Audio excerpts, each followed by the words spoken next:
Hi, my name is Teurai Chanakira. I'm 39 years old.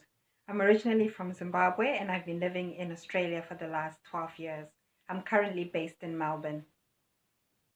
So, what was the name of my primary school? And do I remember any of the teachers' names? Yes, my primary school was Dominican Convent in Harare. So I did all of my primary school in Zimbabwe, but I did leave Zimbabwe when I started high school. I left midway through Form 1 because I moved to Germany with my parents.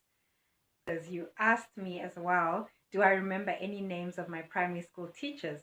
I really had to dig and think, what are the names? What are the names? It seems so long ago, seeing as I'm nearly 40. But I remembered Mrs. Armitage. And why did I remember? Because she was the sports teacher, of course. Ha! Fancy that. What did I want to be when I was growing up? I really wanted to be a pilot. Why? Because I loved travel. And I think that was also due to my father's profession. Being an ambassador, we used to get to travel a lot. And I loved travel. I loved airports. I loved looking at the pilots getting ready to go for their flight, looking at the flight attendants, people roaming around the airport with their luggage. It just sparked something inside of me. So I thought, right, I want to be a pilot. And I remember when I told my dad, he was like, there's no way you're going to be a pilot. He was a very traditional type of person. So he said to me, no, you can't be a pilot because what are you going to do when you're married? You can't just be traveling around the world. But that was his generation and his way of thinking. So I kind of ditched that, but I knew that I wanted to do something with travel. So my journey from high school up to where I am now, wow, that's quite a journey, I would say. So I left high school at age 18. From there, I went and I did a law degree at Birmingham University in the UK, and then I did a Master of Laws at Wolverhampton University. I then also did the legal practice course, which enabled me to become a solicitor, and I worked for 2 years in criminal law and property law in Wolverhampton for a small firm in Wolverhampton. I did mainly criminal law cases and also people who were buying property, for example. I didn't enjoy my law career. I loved the study, I loved the writing, I loved the reading. I was naturally someone who was just gifted at writing and I enjoyed that part of it. But other than that, I just didn't feel that fire inside of me when I went to work every day, when I went to court, when I went to prisons to listen to people's stories and try and bail them out. I just didn't feel anything. And I didn't feel inspired. And I got to the point where I was actually depressed. And I just thought, okay, I'm depressed. Every day I come back home from work and I'm just feeling so down.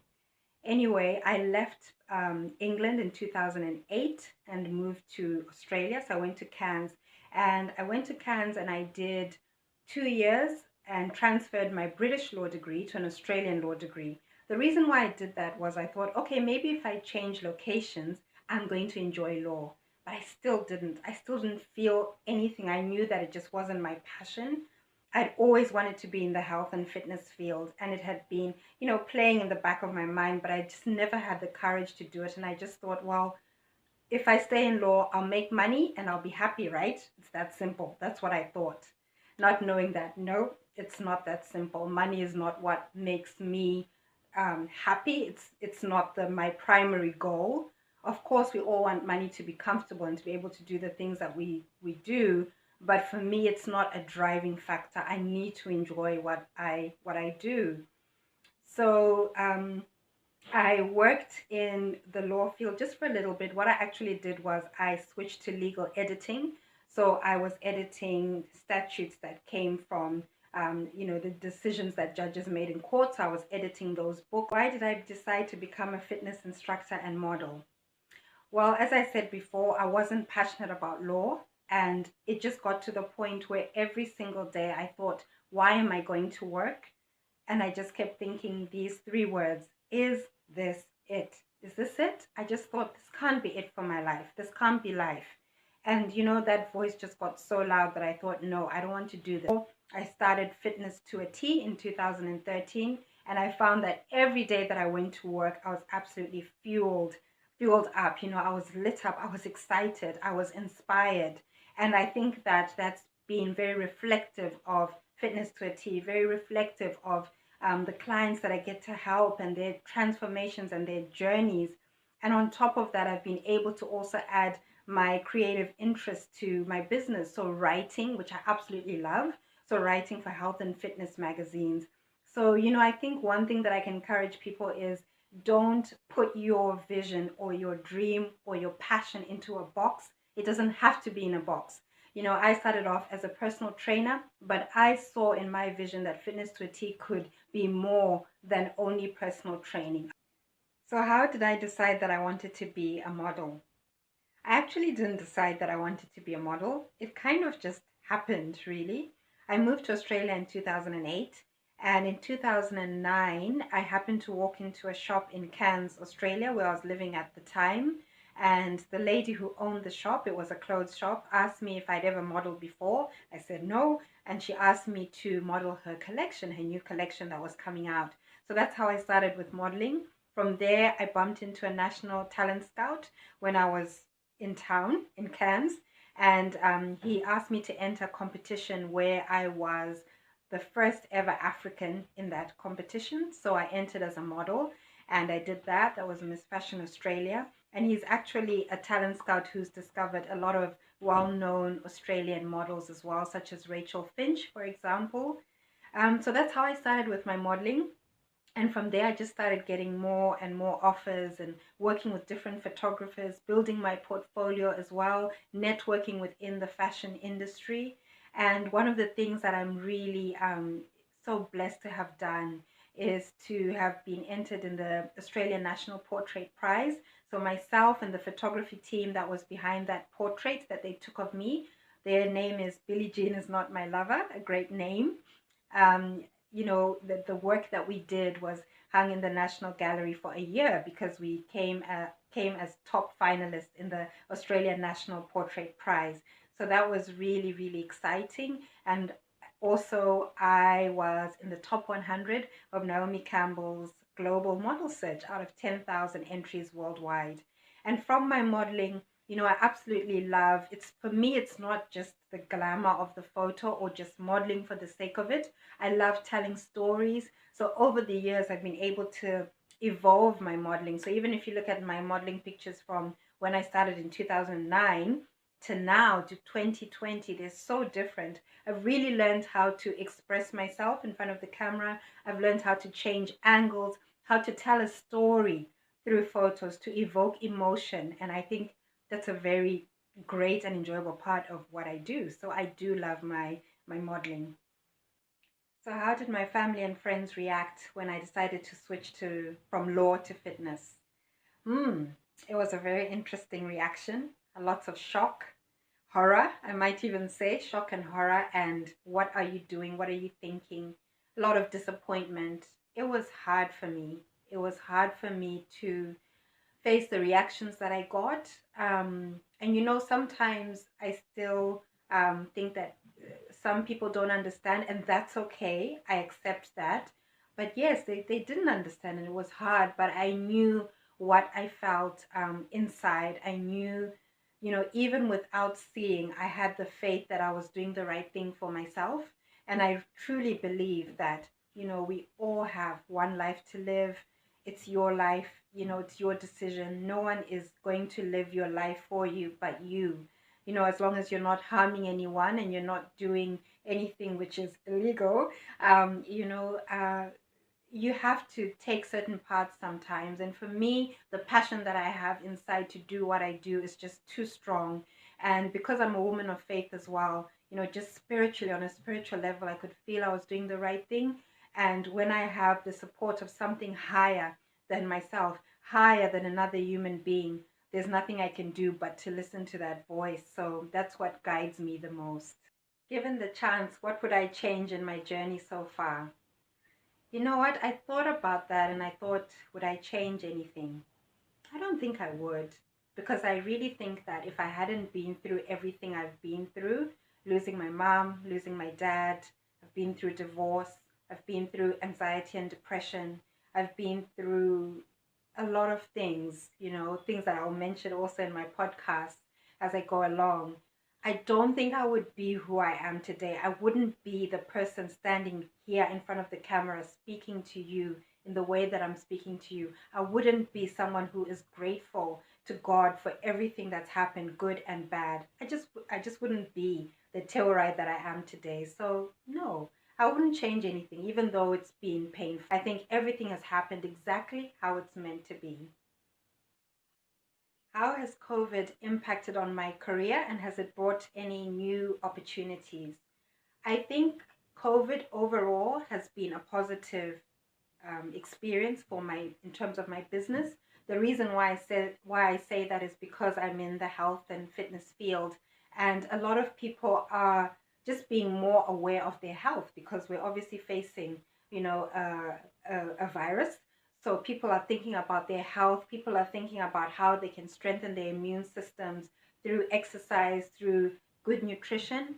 And people like myself, professionals like myself, can assist in that way. So yes, that has been something that has impacted my business in a positive way. I'm also able to help my clients that I have at the moment as well in terms of their health journeys, changing some of them who are working out at the gym, for example, changing their programs to home workouts, which has been easy because I was already doing online training from before the crisis, and I was already training people at home. So I already have that knowledge to quickly adapt with what's going on.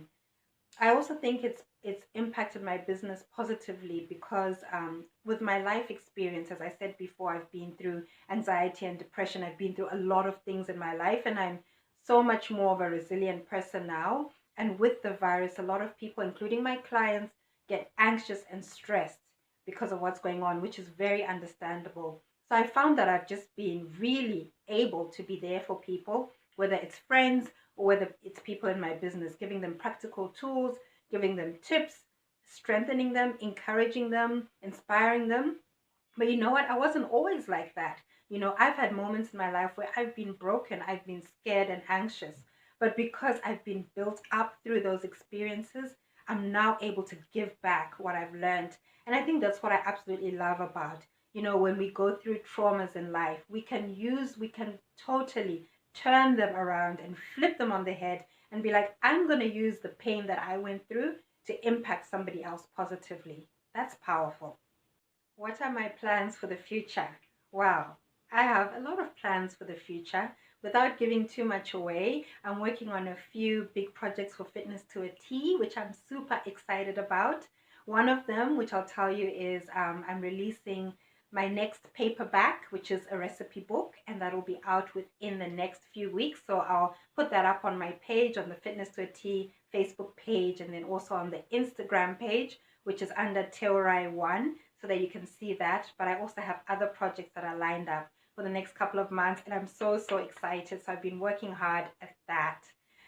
But yes, that's all I'm going to tell you for now. What advice do I have for any young professional who finds themselves in a career that they're not passionate about? Plan.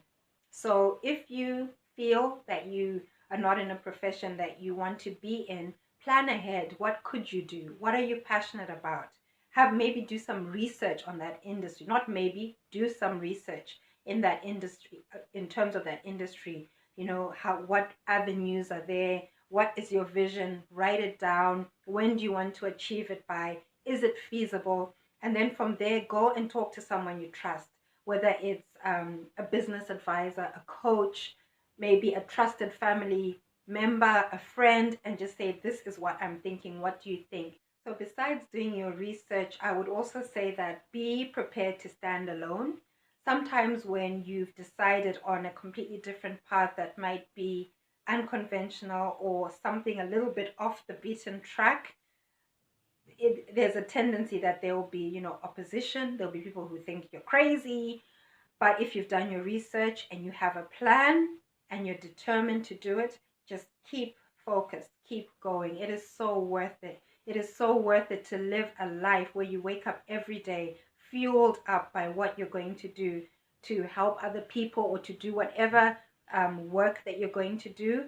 There is nothing more exciting than waking up every day and thinking, wow, this is what I want to do, and this is my purpose, this is what I'm here for. So you asked me if I have any parting advice or quotes. I would say one day at a time. Take it one day at a time, no matter what it is that you're doing. Rome wasn't built in a day. So you need to just take it a step at a time. Start with the small things and it will build up over time. Also, just remember to be present as well. It is so important to be present and to enjoy each day and what's happening at that moment. Sometimes we tend to look too far ahead, and I've done that in the past and ended up really stressed and anxious. Enjoy the day that you have because you never know what's going to happen tomorrow. And just celebrate what you achieve in that day. For those people who are starting on a health and fitness journey, I would say, focus on that week. Focus on what can I do this week to add to my health and fitness journey. How can I eat healthier? What's one thing that I can do that will help me get towards eating really healthy? So you might decide that you're going to have a healthier breakfast, for example. Just really simple things that you can start adding to. And over time, it becomes sustainable. It becomes a lifetime habit. And you can apply that one day at a time, small steps, advice to anything in life.